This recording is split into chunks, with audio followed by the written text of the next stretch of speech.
Welcome back in. This is the High School Fan Zone on 100.7 The Score, on Fox News Now, and on YouTube.com/Double T Sports Network. Make sure you punch subscribe when you get there, as my dad would say, punch the button.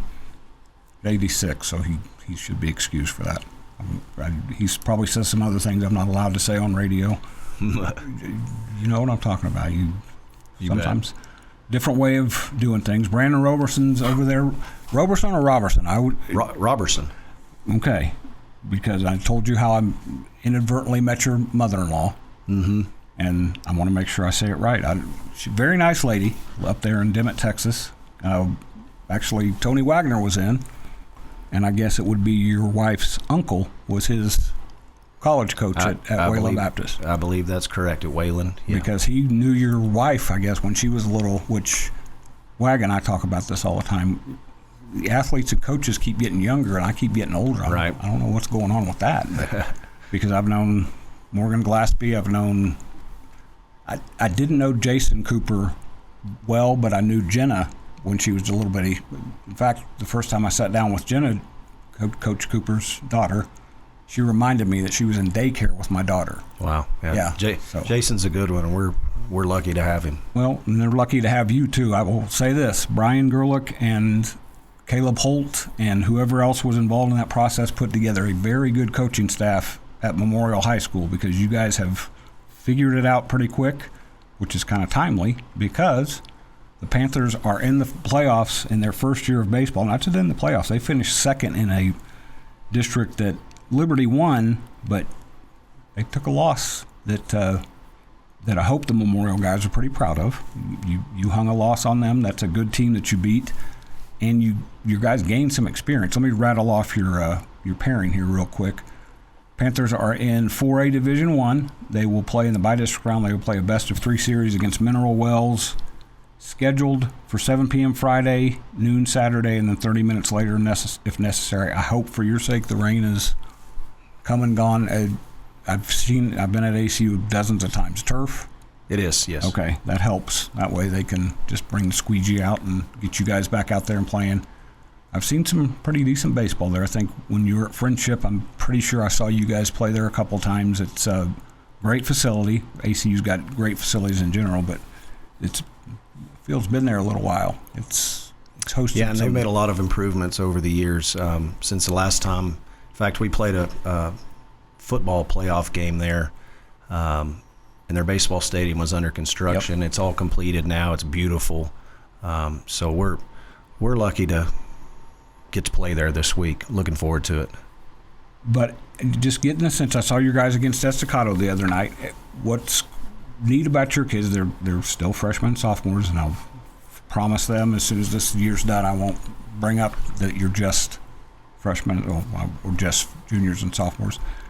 But there wasn't a sense of we're just happy to make the playoffs. There's a sense of your guys feel pretty confident that they're a good team that can go to the playoffs and play for a while. Yeah, no, and we clinched a playoff spot with a few district games to go, but we talked about you guys still have a chance to win a district championship with, it would take some help from some other people, and Liberty losing a game, and we ended up falling to Levelland last week, but we still had something to play for, and I'm proud of the guys for continuing to play and compete, just like they have all year, even with the playoff spot wrapped up.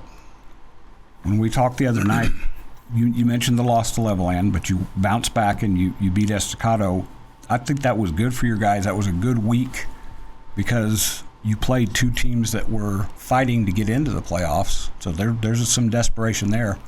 Plus, those are teams that have seniors that really want to keep their seasons going. So your guys got a front row view of what it's like, because that's going to be what it's like from now on. You're going to face teams with older guys that they don't want to lose to anybody, but they don't want to lose because that means the end of the road for them. You think your guys that they absorb that a little bit in those two games? Well, hopefully. I'm interested to see how our guys respond to when we go out Friday night and this first playoff experience for our guys. But nonetheless, very proud of their district season, their season overall.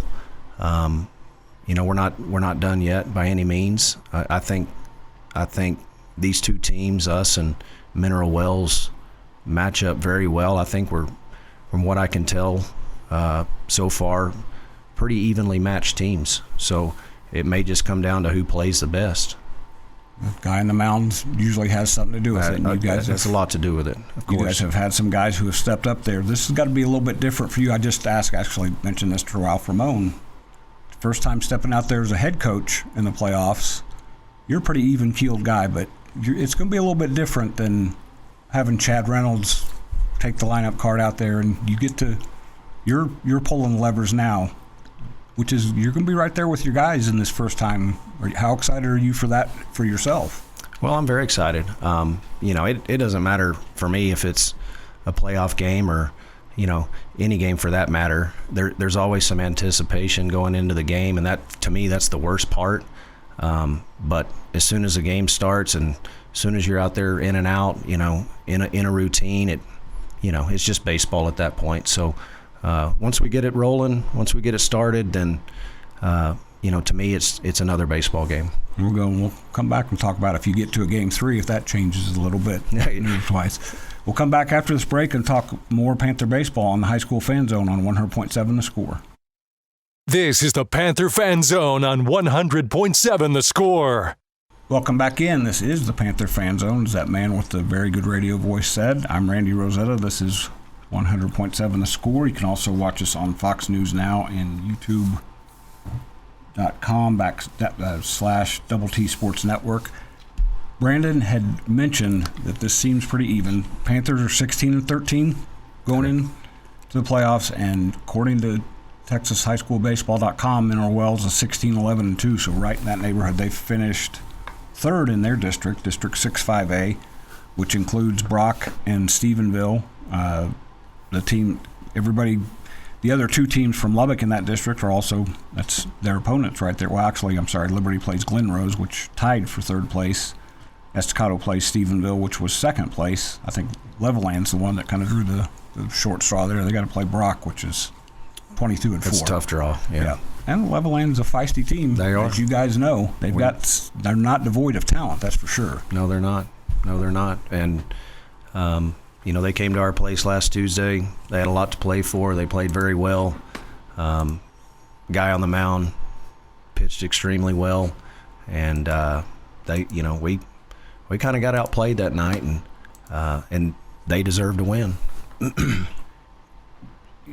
And we were just talking about how coaches losses hit coaches a little bit longer than players. You don't want your guys to lose a game, but also, even if it didn't affect them that much that night, it does.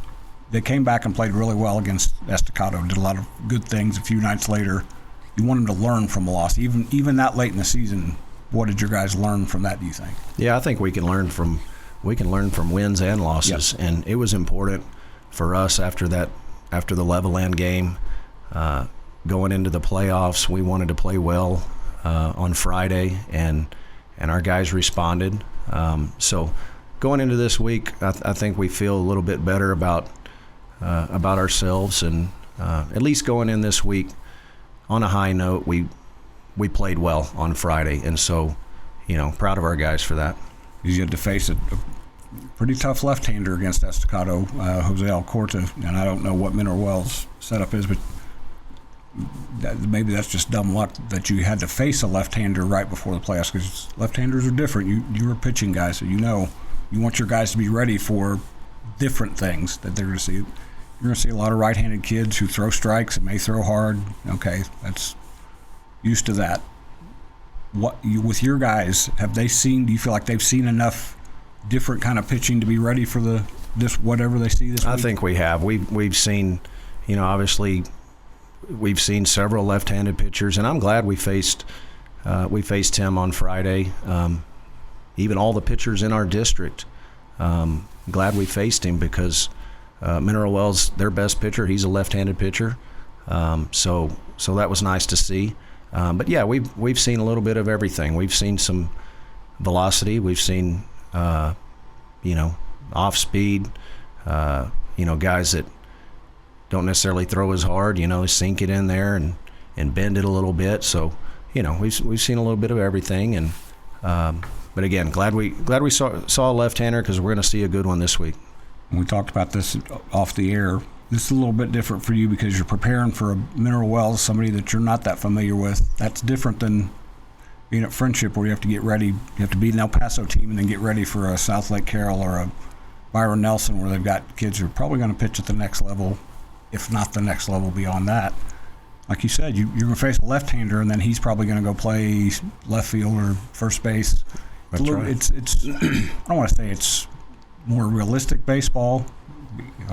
South Lake Carroll and Byron Nelson are that district in particular is a whole different level. Your guys, you're very much like that too. Your guys are multi-position players. They know that they're going to pitch and they're going to do some different things. Have you gotten a read on them of just how excited they are to kind of do whatever they need to these next 2 or 3 games? Well, I don't think anything's really different than it's been all season. Our guys understand their roles. They know where they're going to be in the lineup for the most part. They know where they're going to play. They know when they're going to pitch, and so it's really nothing different than it has been all season. You mentioned some of those larger schools. Well, in a lot of cases, we would face those teams in a tournament early in the season, and then match up with them in the playoffs. So this one's a little bit different in terms of that, because we've done our work on them, and we've got some stuff, but before that we've known absolutely nothing about them. So the good news is they don't know much about you either. So well, yeah, that's true. Memorial and Mineral Wells, 7 p.m. Friday at ACU, noon on Saturday. Noon on Saturday. Hopefully we're not dodging raindrops those days and nights. That's going to wrap us up in the Panther Fan Zone. We'll be back right after this in the Patriot Fan Zone, Orange Sticks Baseball, talk about the Liberty Patriots when we come back on 100.7 The Score.